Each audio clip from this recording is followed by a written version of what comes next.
I'd like to call this meeting of the Colerain Township Board of Trustees to order. It is 6 o'clock in the evening on Tuesday, November 10th, 2020. Mr. Baker, would you please call the roll? Mr. Rajagopal. Aye. Here. Mr. Unger. Here. Mr. Waller.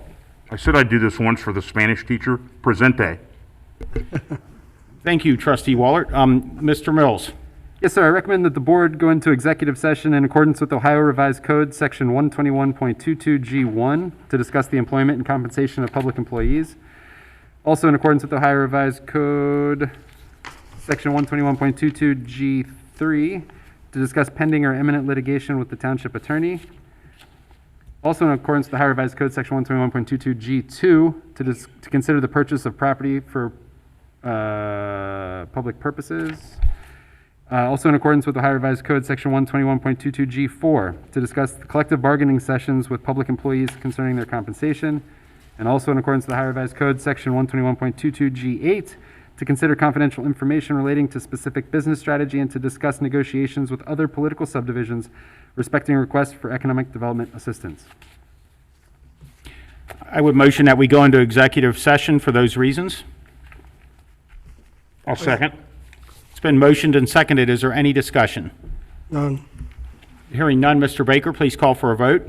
Mr. Rajagopal. Aye. Mr. Unger. Aye. Mr. Waller. Aye. The board will go into executive session and should return in time to start the meeting at 7 o'clock. Thank you. It's 7 o'clock in the evening on Tuesday, November 10th, 2020. I'd like to call this meeting of the Colerain Township Board of Trustees back to order. Mr. Baker, would you please call the attendance roll? Mr. Rajagopal. Here. Mr. Unger. Here. Mr. Waller. Here. We have returned from executive session. Mr. Mills, is there anything to report? Nothing to report. Thank you. Our next item is the Pledge of Allegiance. Would you all join me in the Pledge of Allegiance? I pledge allegiance to the flag of the United States of America and to the republic for which it stands, one nation, under God, indivisible, with liberty and justice for all. And I'd ask if you'd remain standing for a moment of remembrance of Roger Johannes. He was a police chief here from 1977 till 1986, a long time ago in the history of the police department. He also served in Springfield Township, Forest Park, and he was also a proud veteran of the United States Navy. So just a moment of silence to memorialize his passing.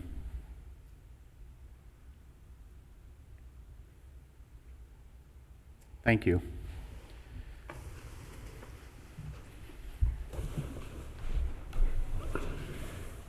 And our next item comes from the fiscal officer. Good evening, board. Would ask the board to approve the minutes of the October 27th, 2020 meeting. And I would motion that we approve the minutes from the October 27th, 2020 meeting. I second it. It's been motioned and seconded. Is there any discussion? There was 4 little typos in there I mentioned to you. Were you able to get those corrected? Yes. Is there any other discussion? None. Hearing none, Mr. Baker, please call for a vote. Mr. Rajagopal. Aye. Mr. Unger. Aye. Mr. Waller. Aye. Thank you. And the next item is from our administrator, Jeff Mills. Good evening, board. At a previous meeting, I believe it was Trustee Waller asked me to provide a presentation on the Community Improvement Corporation's Vacant-lot-to-sideyard program. So I was going to give a brief overview of that program here for you tonight. The C.I.C's Vacant-lot-to-sideyard program, the purpose of that program is to reduce blight in residential neighborhoods by transitioning vacant properties to adjacent homeowners who will maintain it and return the property to tax-generating status. We have, to date, used this program one time on Pippin. You can see the property on Pippin Road. I believe it comes off of the house that's adjacent to it comes off of Chapin, I believe. Right. And so what happens is we have these properties that are sort of zombie properties, right? So in some cases, the houses were demolished. The owners are deceased or have walked away from decrepit buildings, and in some cases, the township has demolished the structure, and taxes aren't paid on it.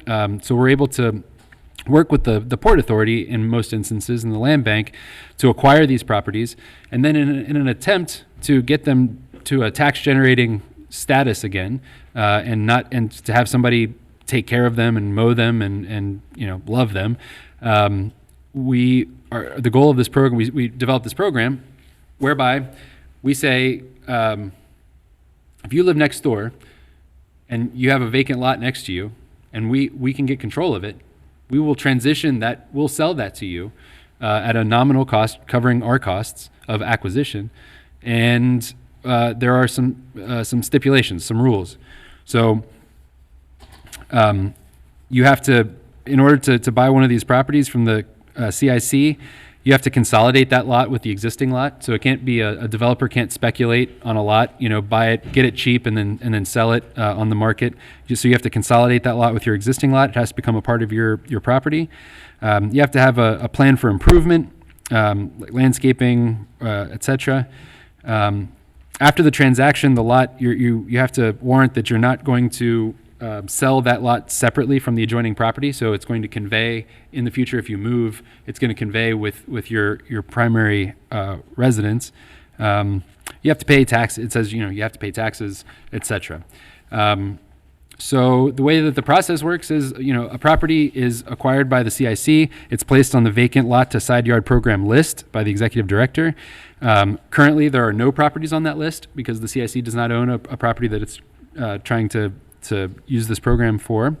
The eligible applicant submits an application, and it's reviewed by staff first to make sure that it is an eligible buyer, and then it's reviewed by the C.I.C. board, and then the C.I.C. board votes to either grant or deny the property, and then the property is transferred to the new owner, and the lot is consolidated. So, as I said, this was another arrow in the quiver of in our sort of arsenal against blight.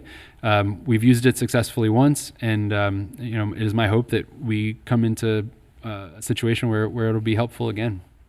Are there any questions? Jeff, the property, if there is a building there condemned, we also buy the buildings too? We can do that. That wouldn't be a part of this program because this is just for vacant lots. Okay.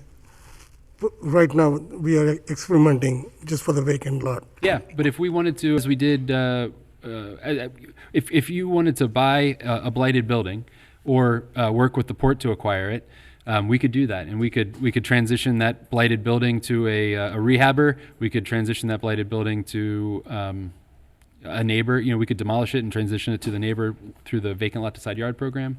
All those are options. So you said earlier you're going to use the C.I.C. money for this, for the money to buy this property, existing property, right? Then you sell it, not necessarily for the profit, just get rid of it. Okay. Now, how much money we set aside in the C.I.C. funding programs?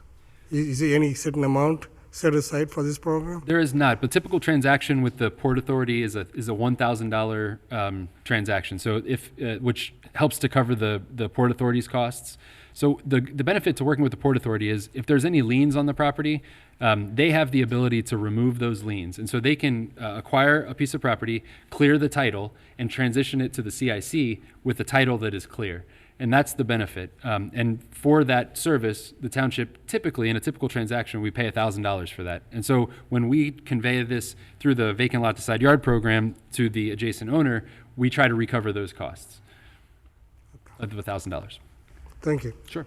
And then just for those that aren't familiar with it, it's probably been 2013 or 2012. There was an old green house on that lot. I think it was 9167 Pippin. It's right at the intersection of Compton and Right. Pippin. And if you drove east on Compton and you came up to that light, you looked across the street and you saw this horrible building in disrepair.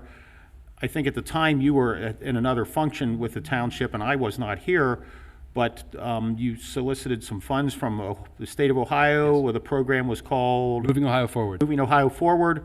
The township tore that house down, and then sat a vacant lot that the township had to spend resources and public works time maintaining.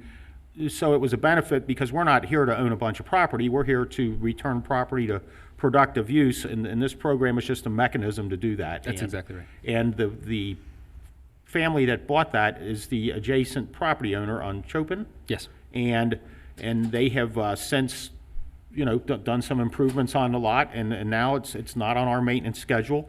It's on their property taxes, so they're paying a little bit more property taxes to have that lot. So it kind of worked out for everybody, and mainly for the motorists that are driving on Pippin and Compton. They don't see an ugly old greenhouse there. They see an extension of somebody's a house with a garage or whatever's back there, and we've helped a resident improve their living situation, keeping them in Colerain, and taking that off the tax, or taking that off our maintenance schedule, so. And we were reimbursed. The net cost to the township was nothing. So the demolition was accomplished through grant funds. We were reimbursed for the acquisition for 100. So the net cost to the township or the C.I.C. was nothing, and we were able to get that property from derelict into Productive use. Productive use. So.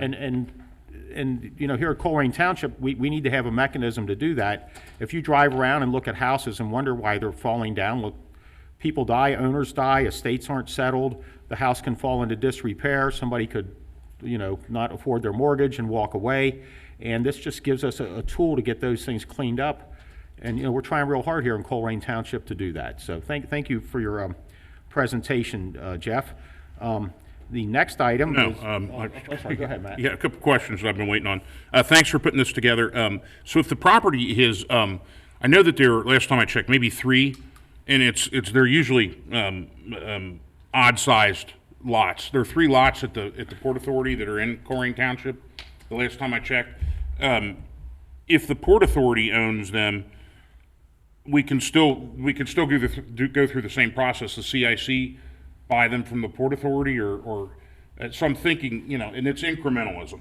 I mean, like I said, there's 3 examples right now, but if we could get 1 or 2 of those off the books, how is that process done? Would we talk to the neighbors and say, hey, this is the Port Authority, this thing exists?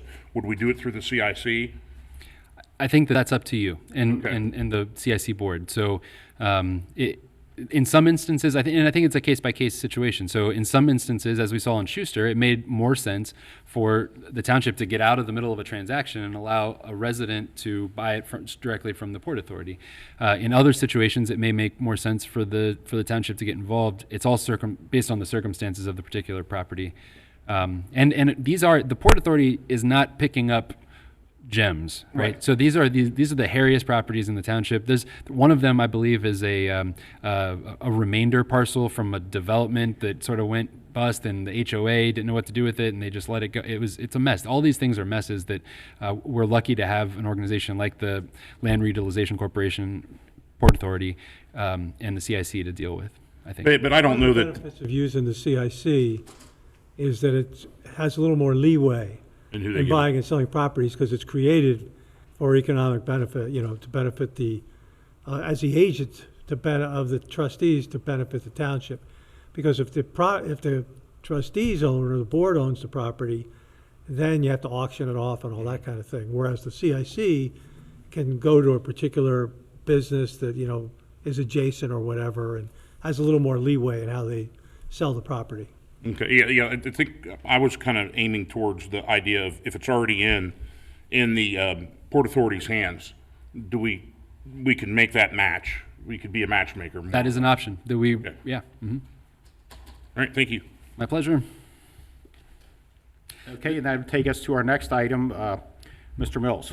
Yes, sir. It is my distinct honor to recognize the work of the Investigative Division of the Police Department. As you all know, crime across the township is down this year over year. But in recent months, it hasn't felt that way, has it? Because there's been some high-profile incidents that have occurred in very close succession that have been unsettling. And when those events occur, when there's a homicide or a shooting, we turn to this group of individuals that are here this evening, and the investigative divisions, our detectives in our police department. They're the ones that get the call at 2:30 in the morning, get out of bed, leave their families, and go investigate some of the most horrific scenes that you can imagine. And they do it with professionalism. They do it with grace. They are an incredible group of people that we are very lucky to have, and their closure rate is out of this world. I mean, the message that their work sends is, if you're a knucklehead and you're gonna commit a crime, you better not do it in Colerain Township, because we're gonna get you. We're gonna get you. We're gonna fly to Las Vegas and get you. And we did that. We've done that very recently.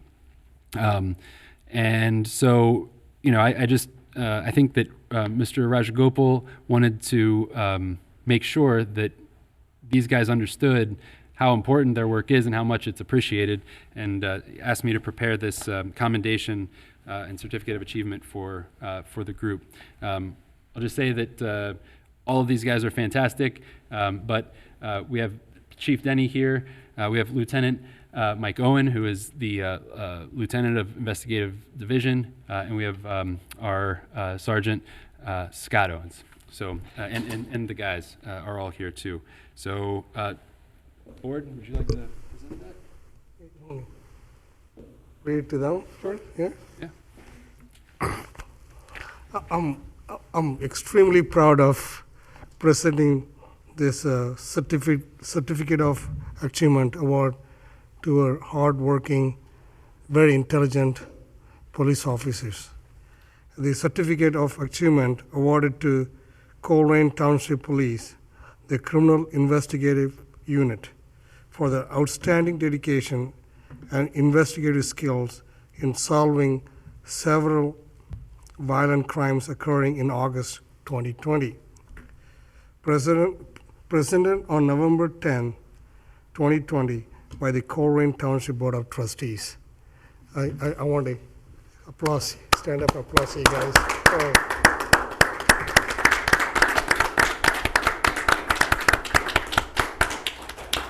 Like Jeff earlier mentioned, don't mess with the Colerain cows.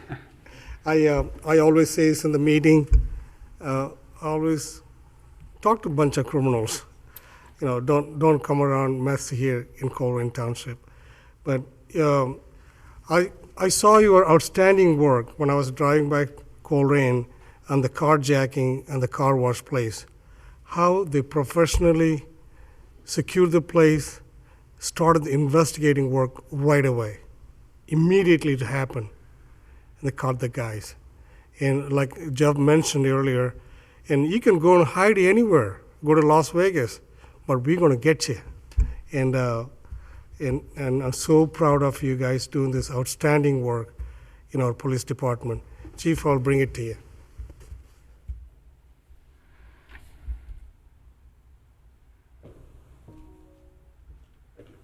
Thank you, sir. Thank you.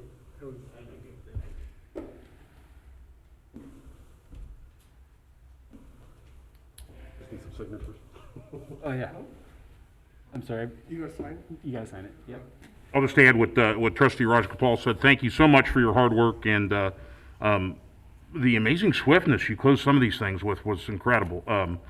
It makes it real easy to answer constituents' concerns when I know you guys are there, and you've done a fantastic job. So thank you so much, and thank you to your families for the sacrifices they've made too. And we probably should take a motion to approve this. I will motion to approve the commendation to Investigative Division of the Police Department as presented. I second it. It's been motioned and seconded. Is there any other discussion? Hearing none, Mr. Baker, please call for a vote. Mr. Rajagopal? Aye. Mr. Unger? Aye. Mr. Waller? Aye. You guys want to get a picture? Sure. Do it.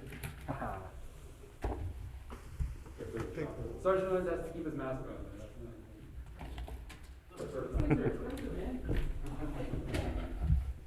Keep a mask on. Should I have a mask on? Maybe, yeah. Did you get it? Okay. No, I'm not gonna get a mask.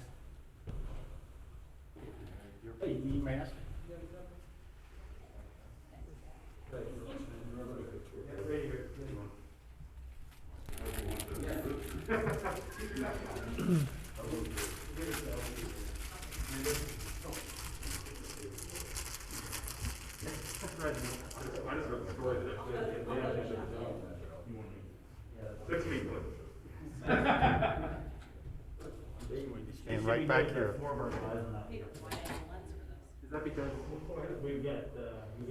you ready? Smile, even though I'm not gonna be able to see you.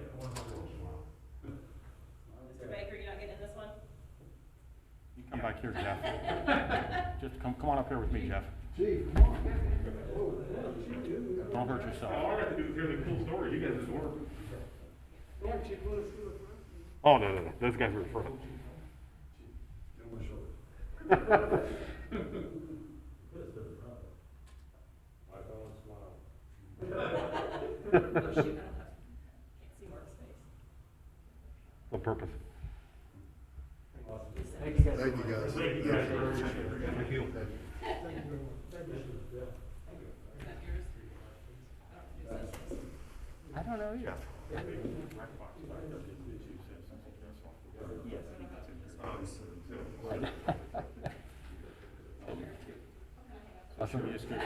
Thanks for coming out tonight. Seriously, appreciate Thank you so much. Raj will have to text his picture out. Thanks, man. Thank you. Alan looks superior, I know. That's because he's got the angle from the clouds. All right.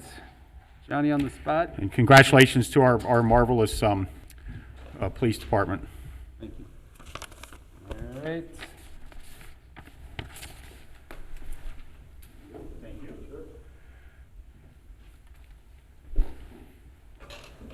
And our next item is citizens' address.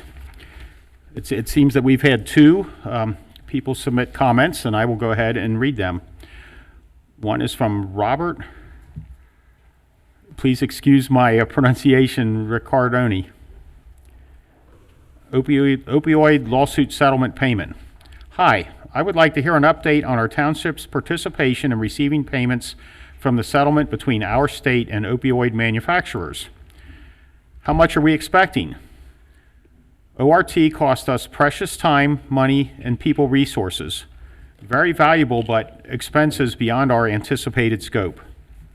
When will the payments arrive? What will be done with the monies after we receive them? All the best, Robert Riccardi. The other one is from Mike Camella. This was sent today. I am writing to request the help of the Board of Trustees in curbing excessively loud noise in my Northbrook residential neighborhood. In 2003, the Colerain Township Board of Trustees established a resolution for the control of noise. The resolution regulates unreasonable loud noise emitted by musical sound amplifying devices and by internal combustion engines in passenger cars and motorcycles. The residents in my neighborhood that is violating these noise standards was nuisance abated by the Board of Trustees at their August 25th, 2020 meeting. An individual at that residence was cited by the Colerain Police for an engine noise parking violation on August 13th, 2020.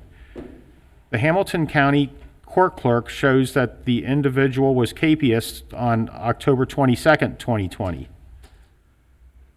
At the May 12th, 2020 trustee meeting, the board agreed to help a Tansing Place neighborhood with a noise issue. Please extend the same help and consideration to my neighbors in this Northbrook neighborhood. Thank you, Mike Camella. And those are our two citizens' address. Were you aware of any other citizens' address that we've received from anybody, Matt or Raj? Okay, and I will hand these to Mr. Mills, and he can pass them along to Mr. Baker for record keeping.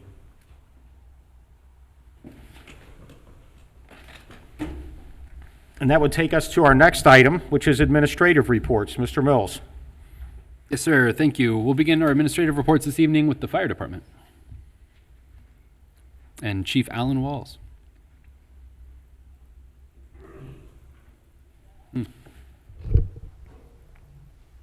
Good evening, Board, and those watching from afar.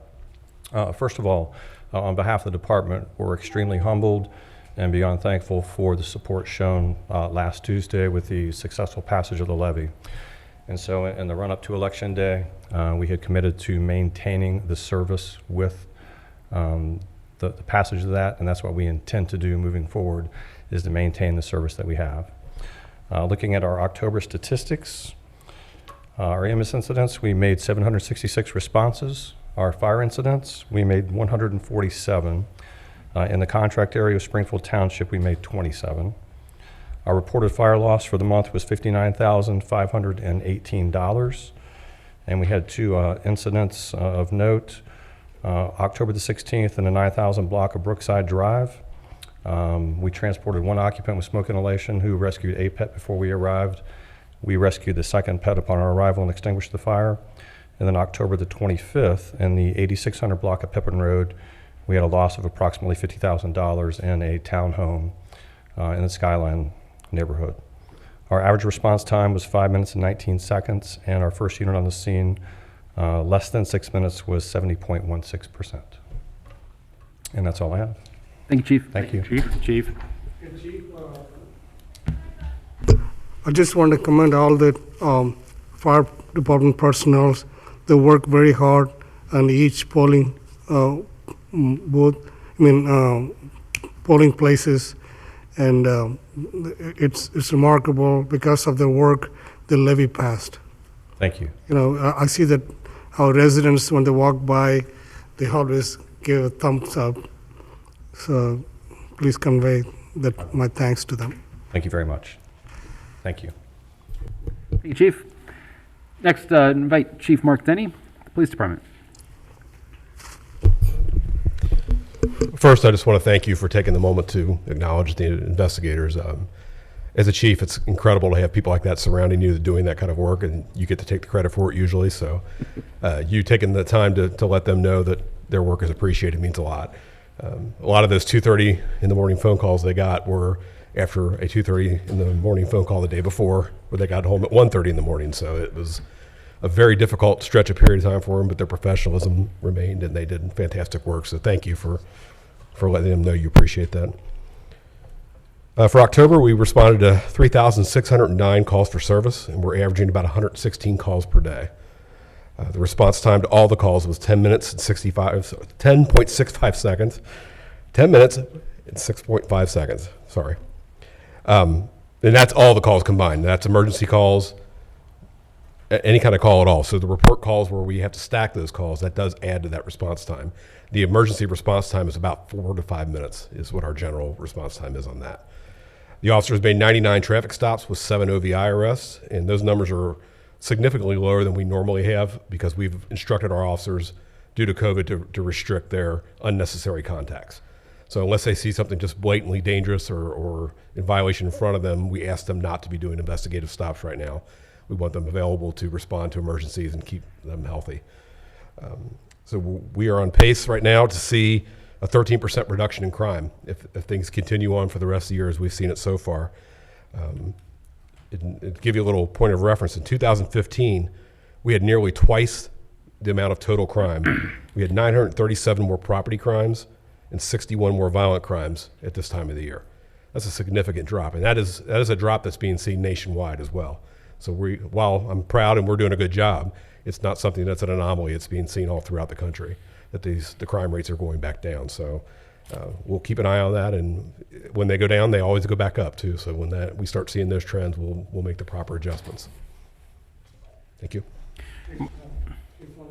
I just want to thank you for deploying our police department, police officers during the election day, and even up to last minute, 7:30, I saw on the polls they're driving around by the voting polls, and excellent presence of the police officers. Thereby, our residents felt very comfortable and felt very safe. Great. Thank you. in going to vote. Thank you for that. Thank you for that. And Mark, I'd like to mention that it seems like a little bit more, it's happening a little more recently. I do communicate with you at 10 and 11 o'clock at night and at 5:30 and 6:30 in the morning, and you always respond. I know there's some of these neighborhood issues, and Some of our citizens are a little bit uncomfortable with contacting the police department because they're, afraid of whatever, and I get some of those messages, and I communicate them to you, and you get things handled at all hours. Absolutely. And It's great that we're able to the team fact up to that do our that. relationship is at the place where I can send you something at 5 in the morning, and you respond at 5:20 in the morning, and I don't know when you sleep. So thank you for being communicative with the trustees. Thank you. Appreciate that. Thank you. I'd add to that. Thank you for everything that you guys are doing. Are you doing is COVID going to interrupt the Christmas shopping? We actually had this discussion last week, and we're coming up with some neat ideas on how to continue to do that without doing it in the same way we did it last year. So it's whether it's meeting up individually with the families, or we're sending them money, or getting a list from them and us fulfilling that list. Okay. We're going to continue to give back like we have every year, and it's something we all enjoy doing. So we don't want to see that go. Okay, that was my concern too. So I guess Mr. Mills will send an email out to everybody letting us know what. Yeah. And again, that's supported by the business community, and some individuals in the community also give money. Okay. So it's a great event for us. I just hate to lose the interaction, the one-on-one personal, but I understand, We'll make it happen somehow. All right, sounds good. I appreciate it. Thank you. Thank you, Mark. All right, next we have our Public Services Director, this is Jackie O'Connell.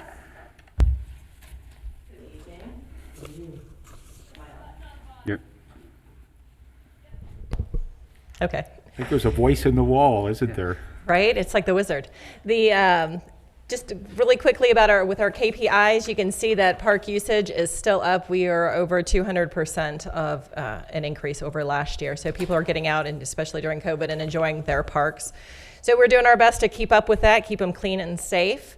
Our requests for services have remained steady throughout the year. One of the numbers that we don't show up there is our right-of-way permits, and we are at almost 200 right-of-way permits so far and this year, and last year we did about 173 of them. So people are taking care of their properties and getting stuff done since they're at home more.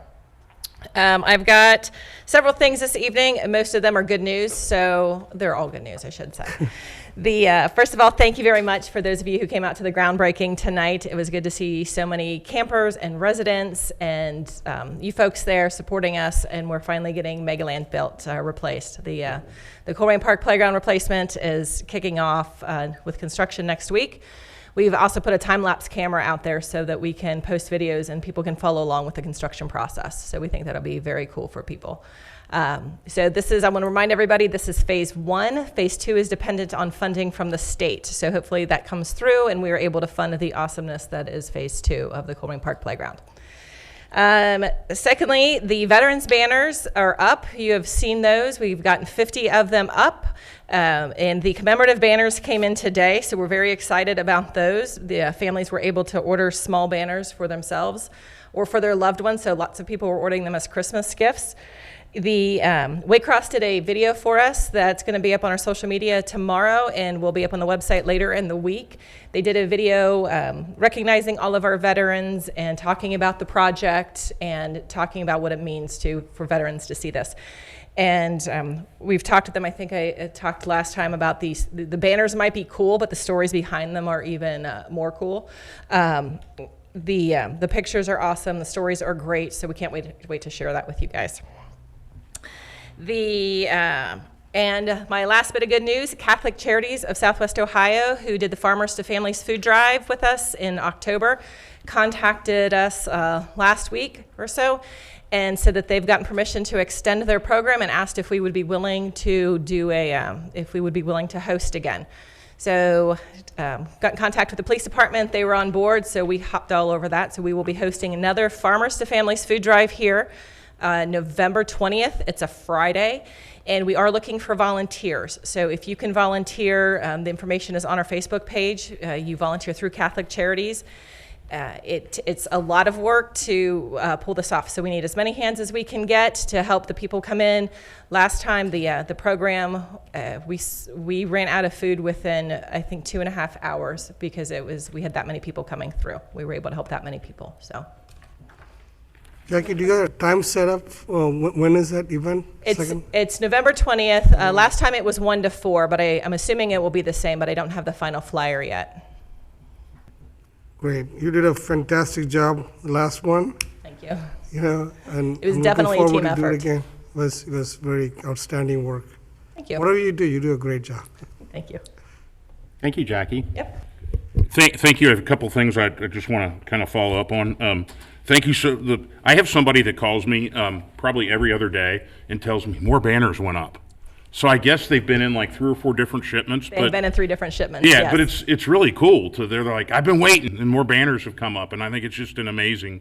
And it's not anyone that you would think either. It's somebody that really isn't that's retired and not involved with the township, but loves the idea of the banners. And I think one of the added benefits that we'll find out, you mentioned, and I didn't think of this when we did it, are the stories behind it. I think that's going to be, we're going to have an opportunity to kind of make hay with that. The groundbreaking today is so great. Thank you so much. And, the Farmers to Families November 20th is such an important thing. I thank you I knew that when I approached Mr. Mills and you guys with this, it was going to be a lot of work. And I knew that I was going to be teaching and I couldn't really help. And so I was just handing you a bunch of work. But I think it's so important, especially with what we're facing today, that we get folks this opportunity. And I'm sincerely proud of the effort that we've done for that and the outreach we've done. And thank you so much. And I think we're going to talk, I think you get a ribbon cutting type of thing for the banners to get some kind of celebration going. How much are the mini banners if people order them? I can't remember. The ordering is closed for this time. Okay. So everybody, we put it out there, and then the families, we ordered several dozen of them. Okay. So They're cool. I mean, that's what a Christmas present. That's really cool. Thank you so much. It's nice to have. I think it gives us kind of a unique touch here in Colerain with this kind of stuff, and I'm proud of that. And thank you for kind of spearheading all that stuff. You're welcome. Real quick story. Tawana in our office had reached out to somebody that she knows and told them where the woman's father's banner was at. And the father, who's 90, didn't know he was getting a banner. And so she took her father out, parked the car, walked to see the banner, and then emailed Tawana back with how moved he was and how appreciative he was of the banner, because it was just that moving to him to be recognized and see his face up there. I mean, look at Debbie's dad. He looks like a movie star, right? Mm-hmm. So it's very cool. It's a very cool project. So thank you. It does, and it's history. As a teacher, it's a teaching moment, because I think that we're forgetting our history as a nation very quickly, and it's good for everybody to have a reminder as they drive down Colerain. So thank you so much. You're welcome. Awesome. Thanks, Jackie. So from the administration side, amazingly, we are in November of 2020. I just blinked and it went from starting the year to thinking about ending it. It's incredible to me how much we've accomplished this year under unprecedented circumstances, frankly. And I'm looking forward in our December meeting to sort of doing a recap of 2020 and talk a little bit more about where we're headed in 2021. We'll talk more about that later on in the agenda in the strategic plan and budget too. But the Megaland project that we broke ground on today, the Colerain Park Playground Replacement Project, boy, was that a long time coming. Boy, did that feel good to turn dirt on a project that is going to allow another generation of kids in Colerain Township to make memories and to build friendships and to let their imaginations go. It's such a cool project. And you know what? It took a long time to get to where we needed to be as a community to rally around an idea. But the Fort Dunlap concept is just a winner. It is just such a cool thing. And thank you to Jackie and to Jeff and to everybody that made that possible. Former trustee Insco and all the trustees here, Senator Blessing and Representative Abrams for their continued work to get us into phase 2. Big deal. That was a big deal. Congratulations, you guys. So anyway, we'll talk about winding down the year and looking forward to next year in December. And finally, I just wanted to say thank you to all the veterans. I have a lot of veterans in my life. my great uncles in World War II, and my dad in Vietnam, and my brother in Afghanistan, and I love taking the time once a year just to tell them how proud I am of them for what they did for our country, and for all the veterans out there. Happy Veterans Day. We appreciate you. Thanks. Thank you. And that concludes the administrative reports. One more thing, just to respond to the public comment portion. Mr. Riccardi asked about the opioid manufacturers lawsuit. That is a huge lawsuit that's going national, and we have our law director brought to our attention that we could stand to benefit from the resolution of that case. And so we've taken all the appropriate steps to receive compensation for the opioid epidemic, and we don't have an idea of how much exactly yet, but hopefully that helps. And I do want to urge Mr. Camella and all those folks that are so frustrated on Mansalona Drive, continue to call 321 cops when you see something illegal happening, and we will get out there. We have taken serious action in recent weeks. We have impounded illegal vehicles. We have pressed code enforcement, and we'll make a difference out there, but we do need to do this in partnership with folks like Mr. Camella and his neighbors. When they see something bad happening, call the police, call 321 cops. It's not a bother. That is what you're supposed to do, and we will respond, and if there's something illegal happening, we'll handle that. Thank you. Jeff, I really want to thank you for removing the RV park behind the Steak and Shake private property, and what you did is amazing work. Work with the team. Yes, that's it. You worked with the team, police department and zoning and public works. Everybody got involved, and Jeff Leckbach and you. I think that's the thing happening in Colerain. Yeah. Like I used to mention many times, we got a great dream team. We do. And these guys all work together, and work with you. That's amazing, and you make it happen so quick. And the removing RV is like a signal to other people. You cannot abandon any of our vehicles, anything, just because it's a private property, not in the business, because it's destroying the image of our township. And I thank you for that, putting together our team and did it such an effective way. Thank you. I appreciate that, Mr. Rajagopal, and I'll tell you, it's the leadership of the board. Our job is to execute the policy of the board, right? And so when you bring an issue to our attention, it's to do the will of the board as expeditiously as possible. And you hit the nail on the head.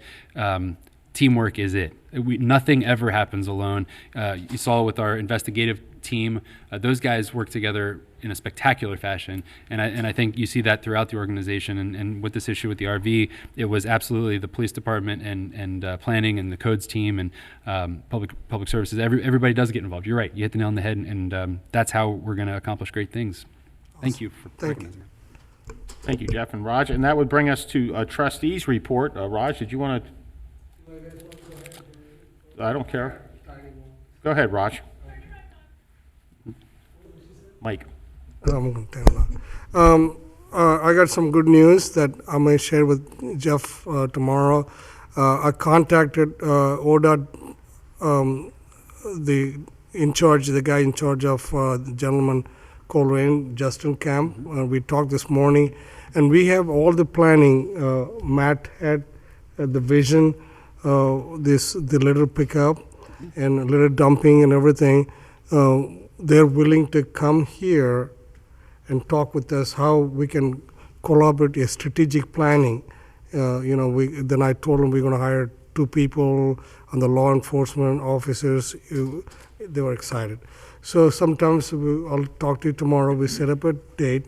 We'll have a Zoom meeting, and then how we all bring together, develop a great plan for the litter program. Okay, that's a great news. I'm looking forward to work on this project. That's it. Thank you, Raj. Thank you, Dan. Thank you for that, Raj. It's interesting because it's something I wanted to do. And as Dan has said many times, we don't talk to each other outside of the meetings. And it's great that we're on this same wavelength that you did it. And now we've got these guys coming in and being partners with us. And I think that means a lot when citizens see us working in the same direction. And that's fantastic. I appreciate that. And a couple other items very quickly. I just read, I guess it happened Sunday, but as a graduate of Little League baseball, nine-hole baseball in Cincinnati, Paul Kramer, who for years and years and years ran the kid glove games. I can remember going down at first seeing the Detroit Tigers. It was always the Detroit Tigers. Then they moved it to regular games.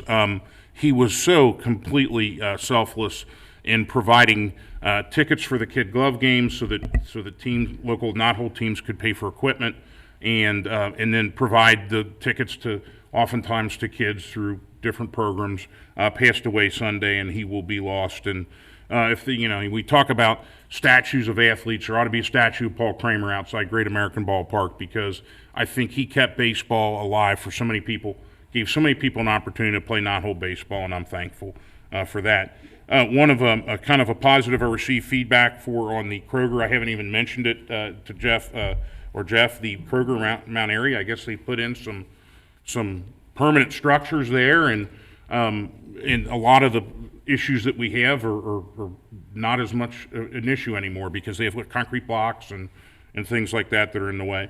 I want to thank everybody that's been reaching out. I get a ton of emails. Last week with the election, it was a little busier than normal, and my day job with conferences and things like that. But generally, I try to get back to everybody as quickly as I can, and I appreciate all feedback. I want to announce too for Chris Green is having, and you can email him at CorainVeteransMemorial@gmail.com, is having an event on November 14th. At McDogg's. Registration begins at 11 a.m. And it's a scavenger hunt. He has a raffle, a silent auction, I guess poker hands, raffle baskets, the Freedom on display at McDogg's with the Freedom pickup truck. If you haven't seen it, it's fantastic. That begins at 11 a.m. on November 14th. But even if you don't want to be part of the scavenger hunt, there's ways to kind of get involved. Again, let him know, CorainVeteransMemorial@gmail.com. The voting went, I contacted Mr. Mills and Chief Denny a little bit before the voting. Department of Homeland Security sent out some advice that honestly had me a little bit concerned. And it seemed like, I haven't heard anything different, that things went very smoothly. And thank you for everybody who voted. We had a big turnout, and I think, I always tell people, I will, even if you can't get to the polls, I'll drive you there, even if you go vote against me, because I think it's the most important honor we have as Americans. And that leads me, I think, to the last point, is just to recognize those veterans that have served our country. Colerain Township has about 1.4 times the amount of veterans as the rest of Hamilton County. I think that's in our DNA here in Colerain Township, is to serve our country, and I'm proud of that. And I've often talked about my grandparents and buying their first house in Northbrook after World War II, as a lot of people did. Mr. Mills mentioned his own family. In my mind, we cannot thank veterans enough or do enough for veterans to pay back the debt that they have paid for us. And it's just an incredible honor every Veterans Day to say that. With that, I will end and hand things over to Mr. Unger. Thank you, Matt. The election. I tend to enjoy working for the Board of Elections, and I took a vacation day from my day job, and I was out at Lincoln Heights Precinct A, and was treated very well out at the church out there on Wayne Avenue, and met a lot of nice, wonderful people. And I am glad that here in the state of Ohio, we have an organized system of elections. I think the Hamilton County Board of Elections does a great job. Ours went off a little, I guess the only issue we had was a number of provisional voters that came in, and when I brought them up on the iPad, it said they had requested an absentee ballot, and some of them had no recollection of requesting one. So I don't know if somebody was out requesting absentee ballots for them or not, but we were able to get all those resolved. The whole group, Republicans and Democrats, was very cooperative, and it was a very good experience there. And I would encourage anybody that's ever considered doing that type of work to contact the Board of Elections. They always need poll workers, and I enjoy it, and it's a civic duty that's a lot of fun, and if you like people, it's a great job. Here in Colerain Township, we use the Hamilton County Board of Health to take care of our Board of Health issues such as restaurant inspections, the septic tank inspections, and other things. And to that end, at their regular meeting, which was yesterday at 4 o'clock on Monday, November 9th, I attended via Zoom, and one of the items was they are going to refund a small part of our fee that we paid last year, and I believe the amount is $1,765.67, and that was voted on by the voting members of the board, and every one of the members, such as the other townships in that, is getting a small refund of their fees just because that's the way their budget worked out. Also, and I talked to Jeff Mills about this, and he can explain a little better, that the Hamilton County Board of Health is providing us a Colerain Township health counselor. And here in the middle of my trustee report with 2 items left, I'm going to ask you to explain what that person does. Sure. So this is a really exciting partnership with the Hamilton County Board of Health. They it is the next phase of the evolution of the quick response team. So in the past, we've used folks from other organizations to serve as the third leg of the three-legged stool that is the quick response team: a police officer, firefighter, paramedic, and a mental health addiction services person. So then moving from that model into this new model, we now have a full-time person, a community health advocate, who recognizes that there are, there's a term of art that's going to escape me here, indicators of health. There are certain environmental things in your environment that lead to health outcomes, bad health outcomes or good health outcomes. Housing is one of those things that affects your health, and poverty is a thing that affects your health. So on the days that this person is not going to be responding with our QRT, this person is going to be dealing with these health issues in our community that are right now, there's no resource for us. They're going to connect individuals in our community with the resources that are available. I think it's going to be a real asset. And the word that I'm looking for is social determinants of health. Thank you, Jeff Wackby. And so they're going to be dealing with these social determinants of health. It's a big deal. And all the credit in the world goes to Chief Mueller, who continues to build outstanding relationships with our partners on this and bring resources to the township at no cost to residents that we wouldn't have had otherwise. So kudos to Chief Mueller. And I would offer, Board, to have Chief Mueller give a presentation on this topic in December if you would like. Sure, I think that would be great. And it's another example of us finding money outside of our budget to provide these services, because somehow a small percentage of the citizens makes most of the fire calls and police calls, and if we can do something to kind of cut down that level of usage by bringing in somebody from, say, the Board of Health, and maybe talk to a couple folks and help them get on an improved path in life, then that cuts down our usage of the fire and police, and it kind of helps all the way around. So thank you to Chief Mueller for finding something, because the three of us were always looking for other ways to provide service without using our own budget. Yes, so that's what was decided on yesterday at the Board of Health meeting. My other 2 items is I too come from a family of veterans. My grandfathers, uncles, back in January when we were doing the COVID videos, I talked about my wife's grandfather and his World War I outfit, and it's just it's those folks that make this country the greatest country on earth to live in, and that's much appreciated. And I did want to talk a little bit about the fire levy. It's very difficult to ask people to spend more money to provide services. Here at the township, we're kind of a skinny organization. I can look around and tell you what every person here does, which all 3 of us, I think, could probably do that. We don't have a whole lot of extra people floating around, and I just wanted to say to the people that pay property taxes to Colerain Township, I want you to know I very much appreciate it. You provide the budget for us to provide these services, and we have public works and zoning and police and fire, and it's not lost on me where that money comes from. And I very much appreciate those that pay their property tax bills. You are what is funding this township. The three of us live here. We pay those bills also, but it's not lost on us. And when we started talking about this back in January, we ended up putting half of what the department was asking for on the bud into the levy amount. It was, I think we were around 6 mils at the beginning, and what we ultimately asked for was 3. And the fire department well understands that we need to balance the needs of the department with the ability of people to pay their taxes. And I know it's a burden. We will do our best to make sure it is all efficiently spent. As just described with the bringing in of this health counselor, something off budget, and we're trying our best to do the best we can with this money. And just thank you to everyone who pays to fund this marvelous enterprise we have here. It's very much appreciated. And with that, we will move into new business, and Mr. Mills. Thank you, Mr. Unger. The first items of new business come from the Public Services Department, and that'll be presented by Department Director Jackie O'Connell.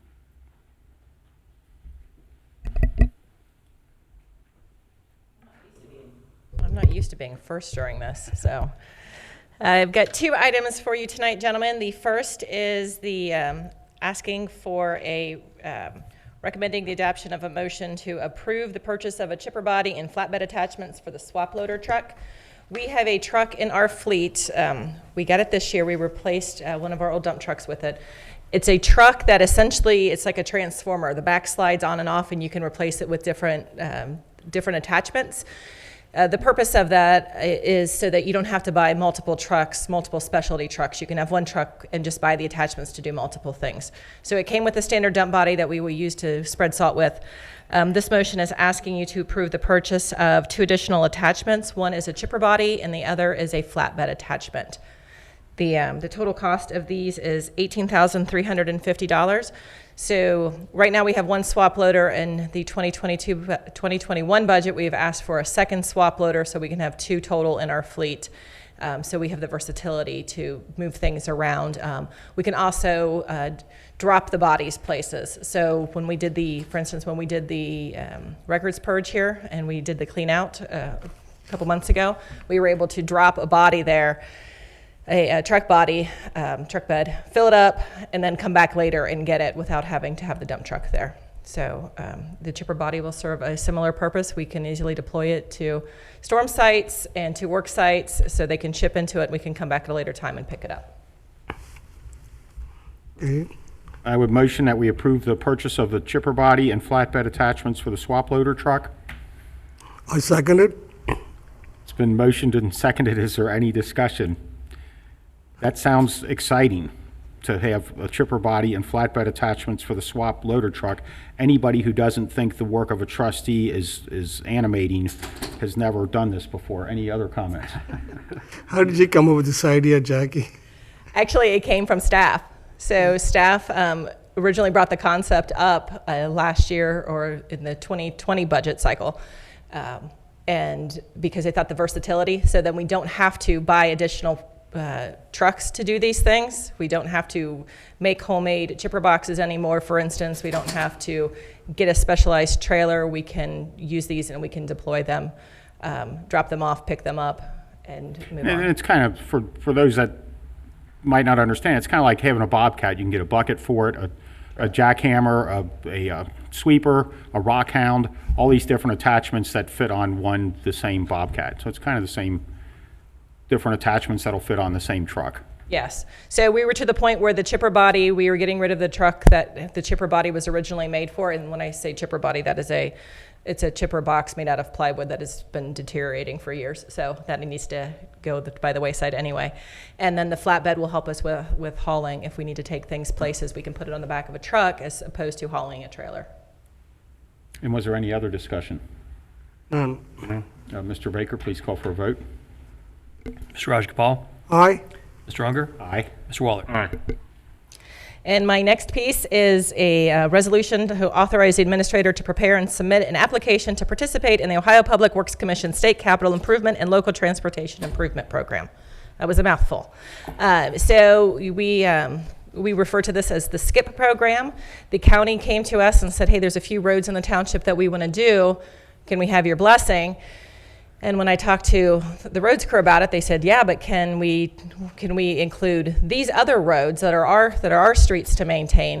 The way the capital improvement funds work for the roads program is you can only put in the application if it's contiguous, if it's a contiguous road to some other work that's being done. So they identified several streets of ours, 6 actually, for 1.38 miles that were not that are D's or F's on our rating scale.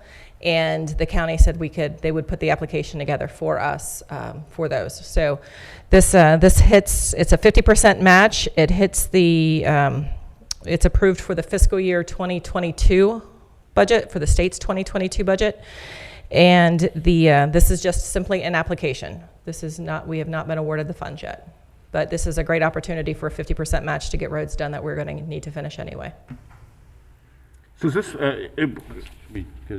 I'll motion to bring it to the floor. The resolution to authorize the administrator to prepare and submit an application to participate in Ohio Public Works Commission State Capital Improvement and Local Transportation Improvement Program. And I will second it. It's been motioned and seconded. Is there any discussion? So how often have we applied for SKIP funds in the past? It's not really been we haven't gotten a lot of them in the past, right? Is that? Well, we completed huge projects in 2018 at the Jackie subdivision, Jackie's Linus Barthus, and then Burnside, Acre Gardenia, Breezy Acres was a complete reconstruction.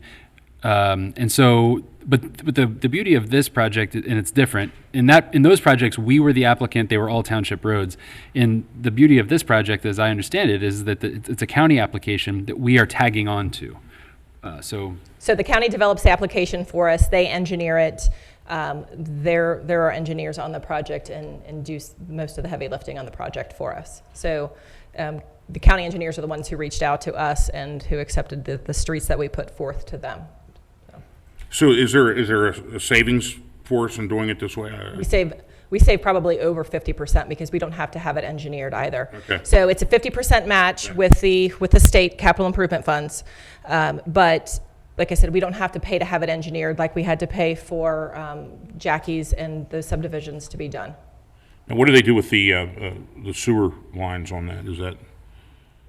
They check to see if those need to be reworked or not. Excuse me. So this isn't as big of a project as what it was when we did the application ourselves a couple years ago. This mostly is road resurfacing and road repair. We don't have to relocate the massive amount of utilities that we did in the past. Okay, thank you. I should say. Thank you. Was there any other discussion? None. Hearing none, Mr. Baker, please call for a vote. Mr. Rajagopal? Aye. Mr. Unger? Aye. Mr. Waller? Aye. Thank you. Thank you, Jackie. Thank you, Jackie. Thank you, Jackie. The next item is an administrative item, but it's a finance item, so I'd like to invite Mr. McElravy to the podium to present. Good evening, Jeff. Good evening, Board.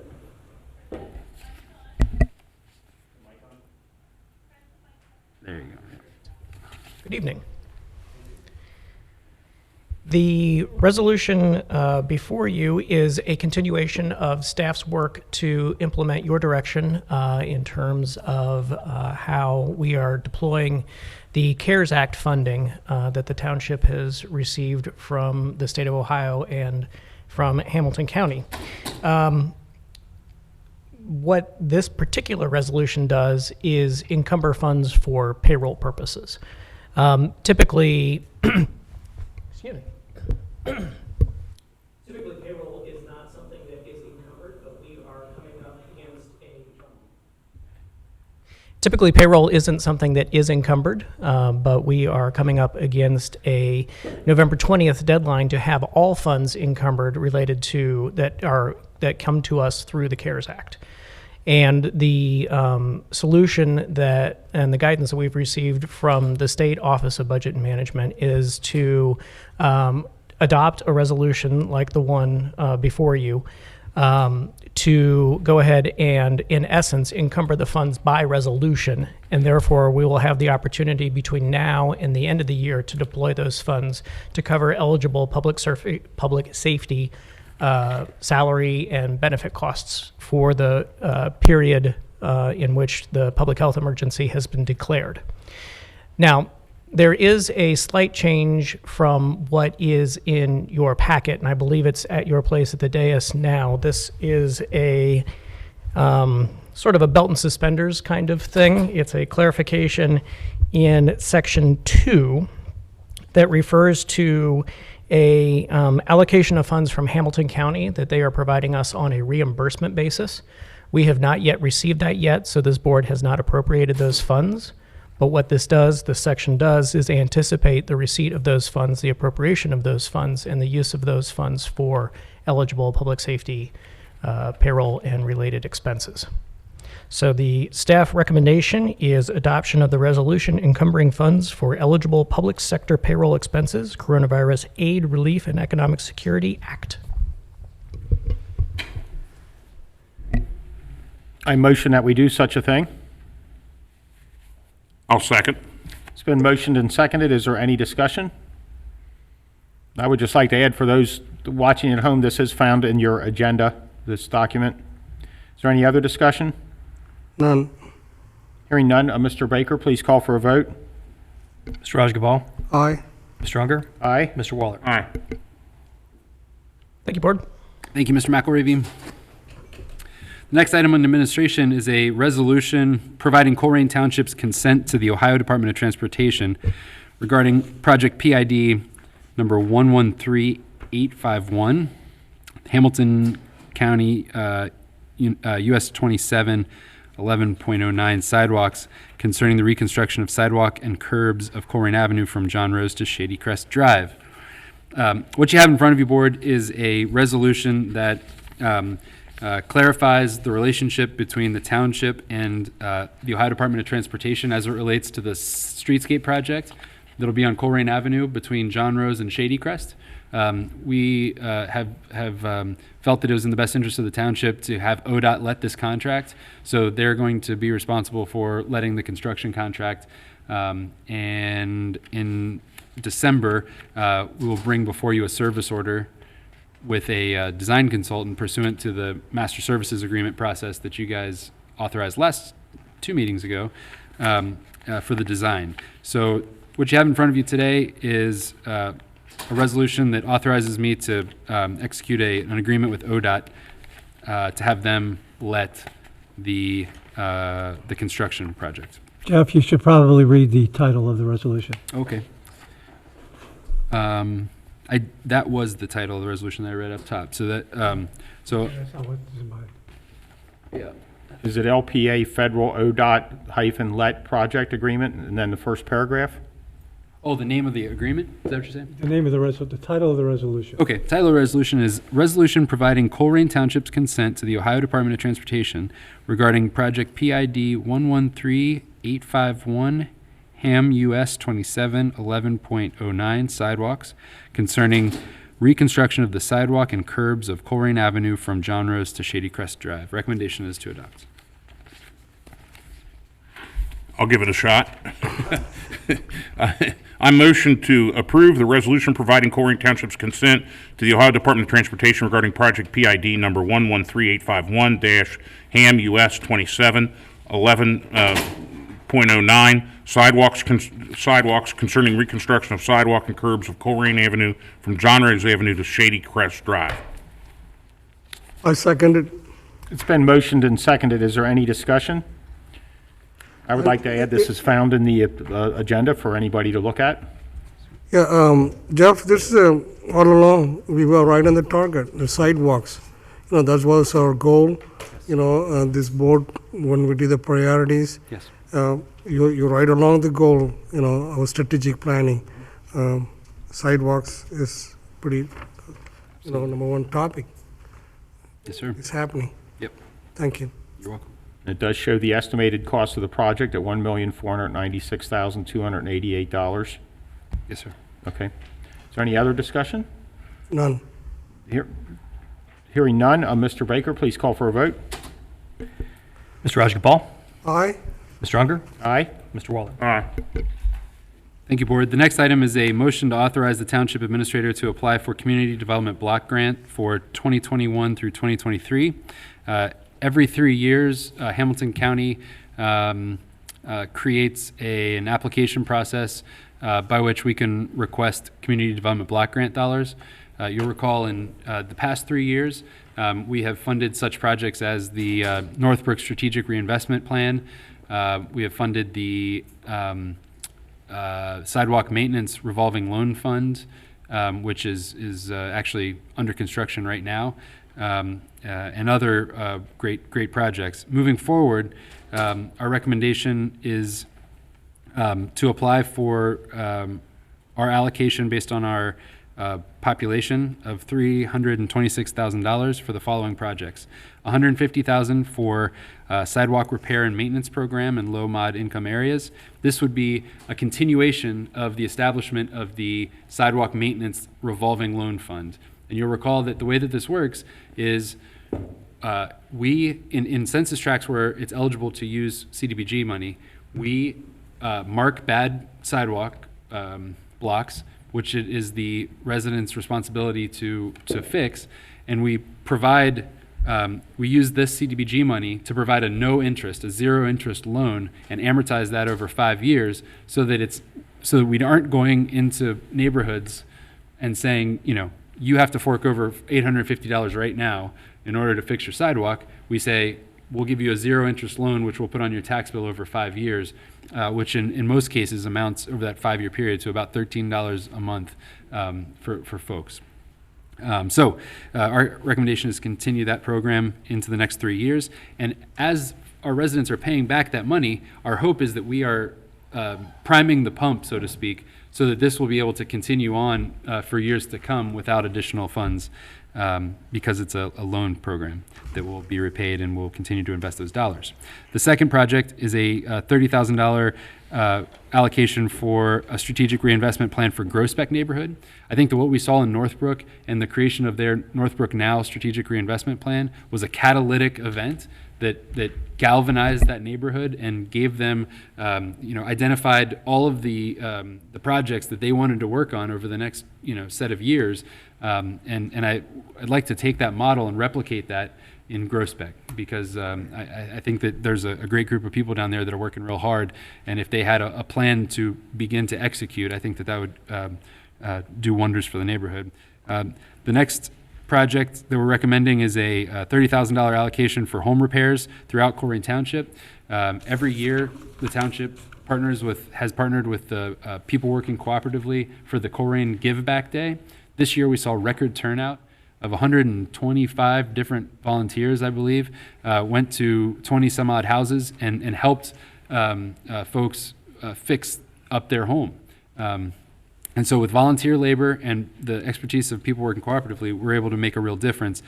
We have not contributed financially to that endeavor in the past, and it's my recommendation that each year we donate $10,000 to that event to broaden the reach of that. We see all the time in our code enforcement efforts folks that don't want their window to be broken or their gutters to be falling down, but don't have the means to handle that. In certain instances, it makes sense to partner with PwC to provide that. And then finally, we recommend $116,000 be allocated for the acquisition and demolition or rehabilitation of blighted property throughout the township. There are times when, as we saw this year, homes just need to be demolished. They have surpassed their lifespan and have not been taken care of, and so they just need to be demolished. And this will provide a set of funds that can be used, that is not township dollars, that can be used for the demolition of those buildings. In addition, it could be used for situations where maybe demolition isn't the best option. Maybe acquisition of that property and the subsequent rehabilitation or the sale of that property to a rehabber, maybe that makes more sense. We will have $116,000 to either do demolition or acquisition of these blighted properties, and that's sort of our war chest, again, in our fight on blight. in Colerain. So in years past, those are the four items that we'd like to apply for. In years past, there has been a requirement of public hearings. Due to COVID, that requirement has been waived. We had a 5-day public comment period that opened last week. I've received and responded to a number of comments, and we will convey those comments to Hamilton County along with our application. So recommendation is to adopt this motion. Okay, I motion in authorizing Township Administrator to apply for Community Development Block Grant for 2021 to 2023. I'll second that. It's been motioned and seconded. Is there any discussion?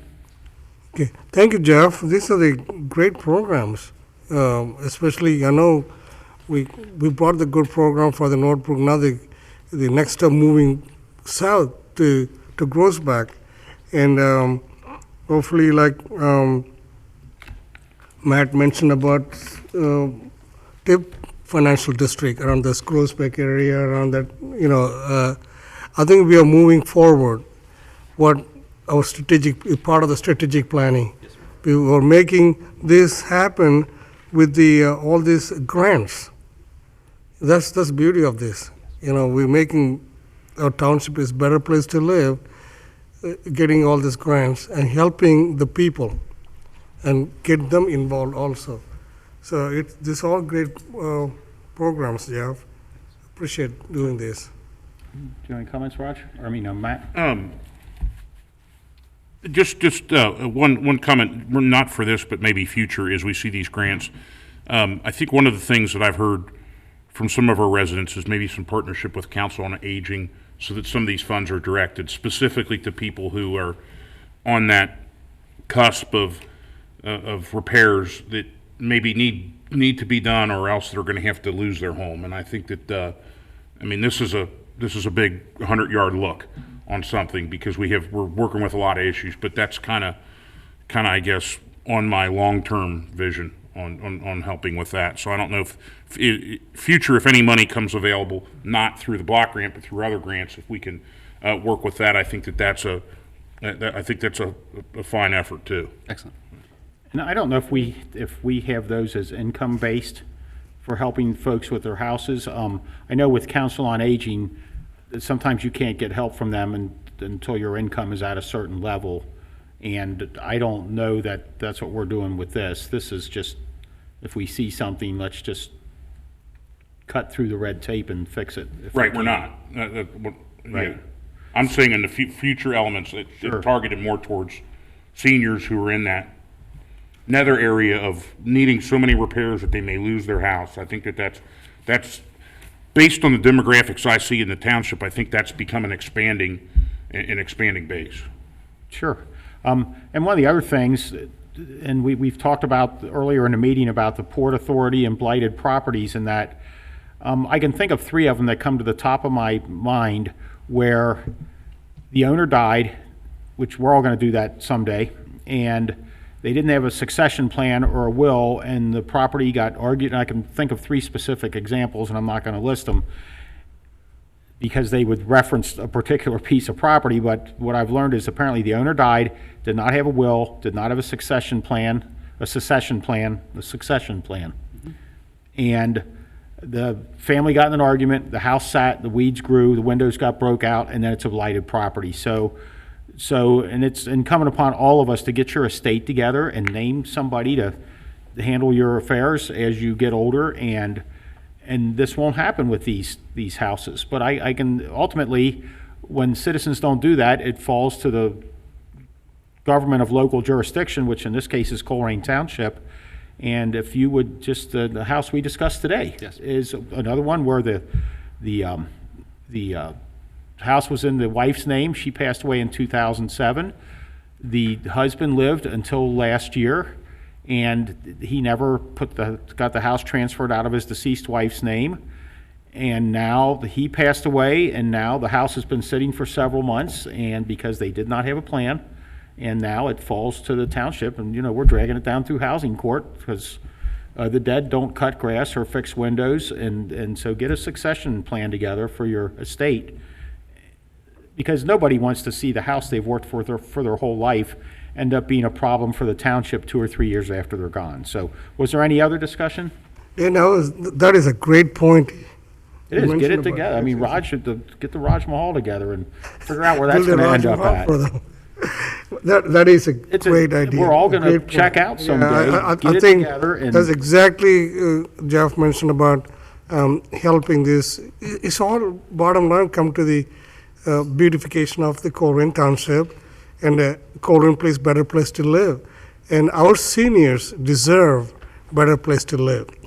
And nowadays, on the COVID-19 hit everything, economy, and this type of program really helps a lot. It will help. And these are the program I don't think any other township is doing. And we are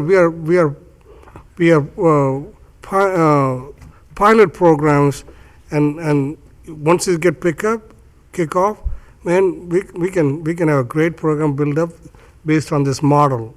And I like that idea, Dan. Yeah, get your estate together. None of us are gonna be here 100 years from now, and Yeah. you don't want the house you worked for your whole life falling into disrepair and becoming part of the township. So with no other discussion, Mr. Baker, would you please call for a vote? Mr. Rajagopal? Aye. Mr. Unger? Aye. Mr. Waller? Aye. Very good, thank you, Board. The last item on the agenda this evening is a first reading of the 2021 Strategic Plan and Budget. This is a big deal. Each year since 2018, we have developed a strategic plan whereby we say what we want to do in the next year, and then we have our budget that identifies what resources we're going to use to accomplish your goals.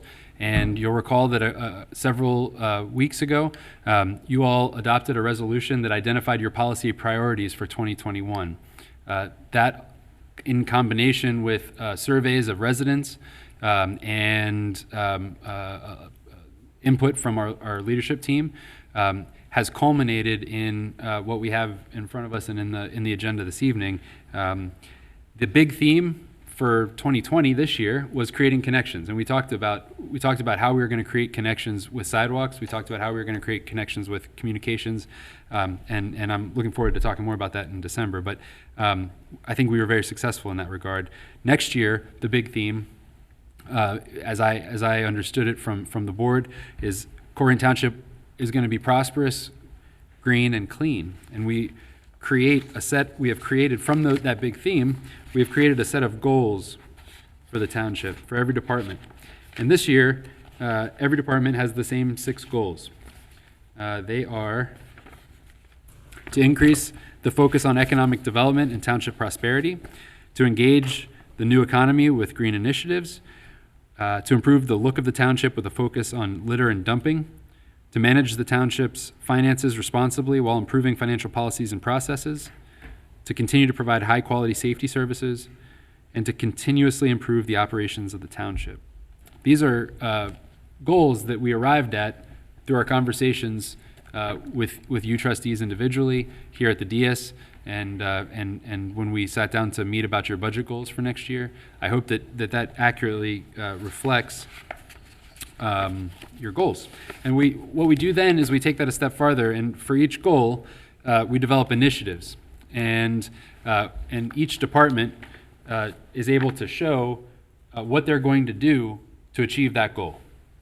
And so, for example, with the first strategic goal of increasing the focus on economic development and township prosperity, one of the things that we're doing is reassigning existing township staff from our planning department to a new development division that is going to be focused on these initiatives next year. We identify key performance indicators for each goal so that we can understand, are we winning or not? Are we achieving that goal or not? So for example, in the first strategic goal here, the 2 KPIs or key performance indicators are real estate investment. How much investment are we driving into Colerain Township with these initiatives? And the second KPI is announced project investment. So there's real investment that we can document through the building permit process, and then there's announced projects that haven't come to fruition yet but are in the pipeline. So that's how we're going to determine whether or not we're successful with strategic goal 1. That goes on for each of the goals, and you can find that on page 32 and on in the plan. I will say that this is a very deliberative process that we engaged in. It began back in June, and there's sort of a calendar of how we've arrived at these priorities and goals on page 29. This document is also, in a lot of ways, it's a civics lesson. I mean, we go into great detail on how the township functions, particularly the relationships between the funds and the departments, the role of the departments, the staffing of each department. It is a wealth of information, and I would encourage all of our residents to take a few minutes and browse this document and provide us with input for what I hope will be an adoption of the document in December. Some high-level operations recommendations that are found in this document. I've already talked about the creation of the Development Division to focus on economic development, but there's also identified need for 2 additional positions in the org chart.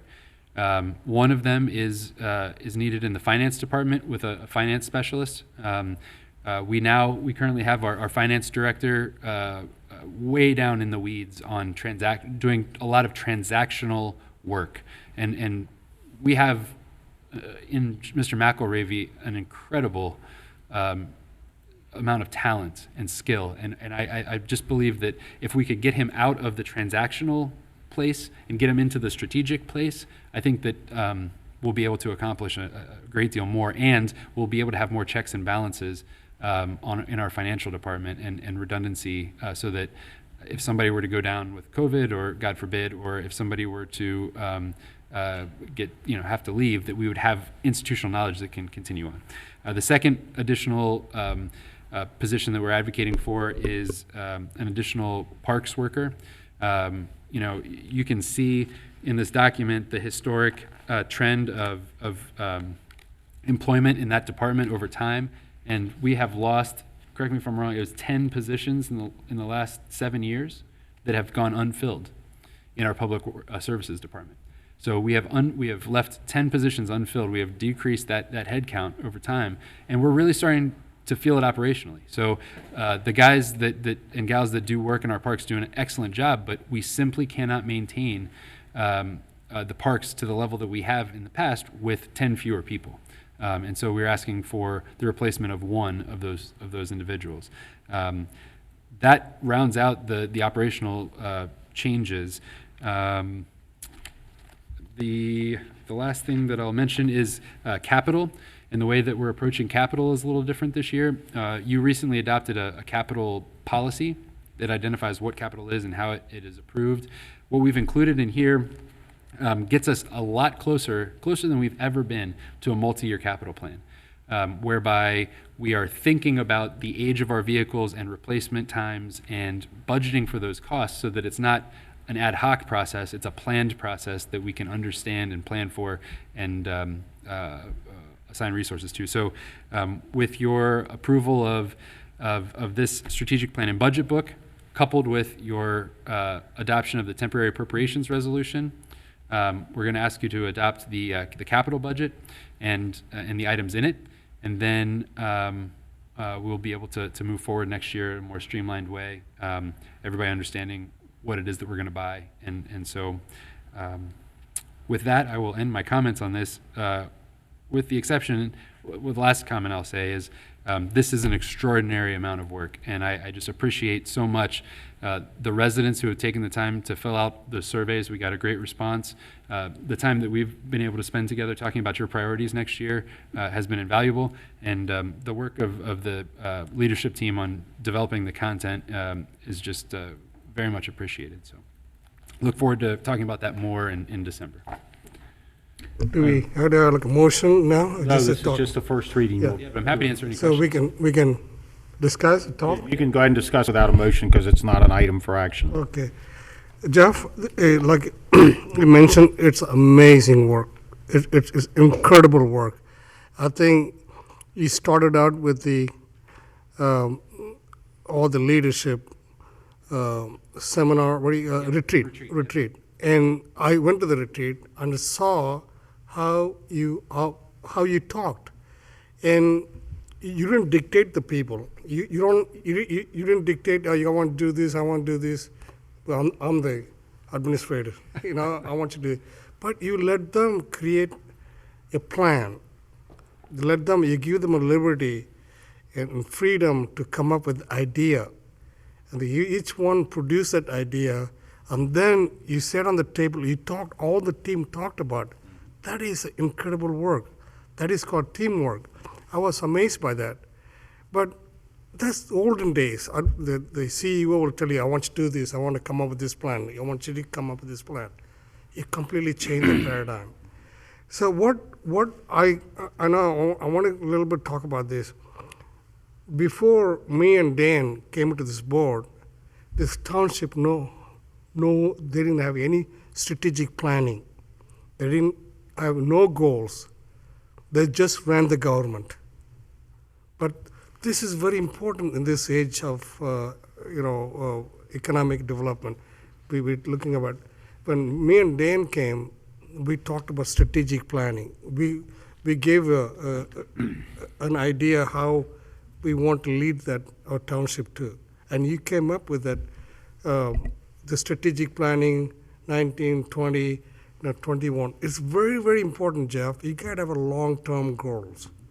You got to think about what we're going to do 21, and you got to develop a strategic planning. And this planning has to be tested, evidence-based program. This all evidence-based program. And you send the service out, you can able to quantify whether the program can work or not. That is very important. And you taking a township in a business model, strategic planning, all goal-oriented planning and a program. You and Jeff Weckbach, and he's got a budget experience from the county, and you formed a great coalition to build this plan. It's a lot of work, Jeff. I saw that. It's a lot of work, and now Matt joined us, and this year, we all in the same path to achieve that goal-oriented programs, a strategic plan where people can identify, see that result. That's all we need. And you are taking us and showing us that kind of path. I really appreciate hard work you and Jeff Weckbach, all our leadership was doing. Yes, sir. Thank you for that. I'd like to make one little mention just for somebody that doesn't get a chance to read through this. I'm looking at our description of major revenues. There's property taxes, intergovernmental transfers, which is some of these matching programs that we talked about earlier in the meeting. But some of the ones that are unique to Colerain Township as far as funding levels, it shows here $676,000 in cable franchise fees, which is that little $1 or $2 that you'll see on your Spectrum bill or your Cincinnati Bell Fioptics bill. From Rumpke, $1,250,000 from the consent decree payment, and then $1,360,000 from solid waste fees. So from Rumpke, that would be a $2,610,000 approximately, and that's a lot of money from Rumpke every year, and that's a big part of our budget. We have our own impoundment lot, and that is about $215,000 in revenues, and then our building permit fees and another vacant building registry fees, and that is $165,000. So those are all not property tax revenues, but other revenues that this board and mostly previous boards have negotiated that became part of our annual budget. So I just wanted to point out some of those other updated figures. Are you finished? Yeah, go ahead. Okay. Yeah, thanks. The amount of information. I'm a data hound, and I like it. I thought last year's plan was like, wow, that's complete, until I saw this year's plan. It gets better every year, I think. Yeah, I'm like, okay. I mean, the addition of the capital project summary is such an important piece, because not only does it lay things out, the whole idea of how long it's going to take. just, it gives an idea what's out there, so you don't ever run into that nasty little label called, deferred maintenance. Oh, yeah. Which governments love to do, deferred maintenance. And I think when we've talked, I've said, look, I don't care if it's a popular decision or not. I want to do what's best for the long-term interest of the community. I want to have a time horizon that goes well beyond 1, 2, 3 years, because I believe that those are the most efficient decisions and the best normative best decisions in the long term for the community. And I see this moving towards that. And it's nice to have what exactly are we doing with, this capital project? Well, I've got a summary of what it's going to look like. I've got an idea of, I think, how long it's going to last and when I'm going to need it again, so that I can have that in the back of my head when I'm thinking about, it's a lot of people sitting home and look, $40 million a year is a lot of buckets to juggle. Yes, sir. And it feels overwhelming at times, especially, when my own checking account has $40. So the comparison is, but I appreciate it. Thank you. And Mr. Weckbach did a spectacular job leading that, the capital projects revamping. I mean, it really is, it's something that has been needed for a long time, and we're getting closer and closer to making that. I've looked at a lot of reports. I don't know any township that has this kind of specificity in a report. I mean, it's incredible with, I don't know anyone that had the specificity we had last year. And this is better. I agree with you, Matt. I don't think any other township had this kind of, High nerd level in the budgeting department, and that's where that comes from. have the type of strategic Sorry, planning and give it to the residents. That's important thing. You not only we just develop the plans, these are best practices, and you give it to the people.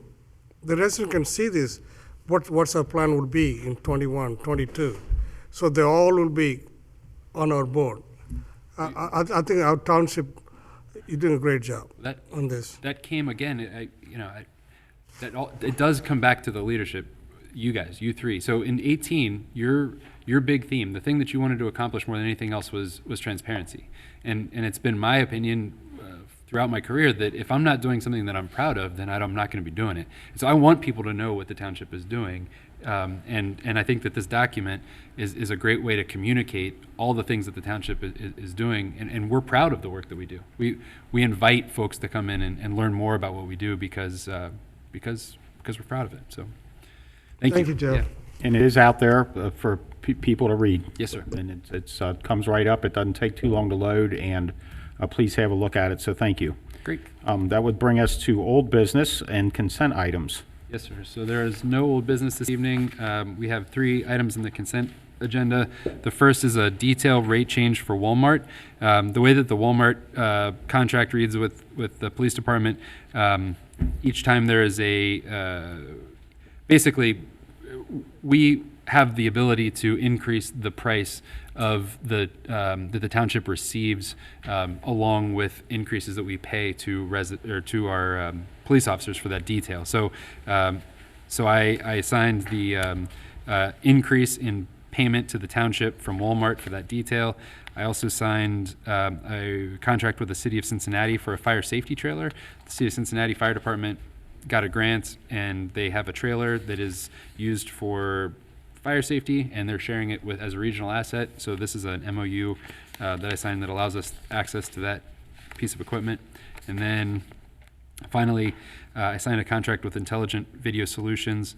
This is for, it just identified the scope of services for the implementation of interview room software. So this is a non-pecuniary agreement that I have placed on the consent agenda. So recommendation is to approve all the consent items.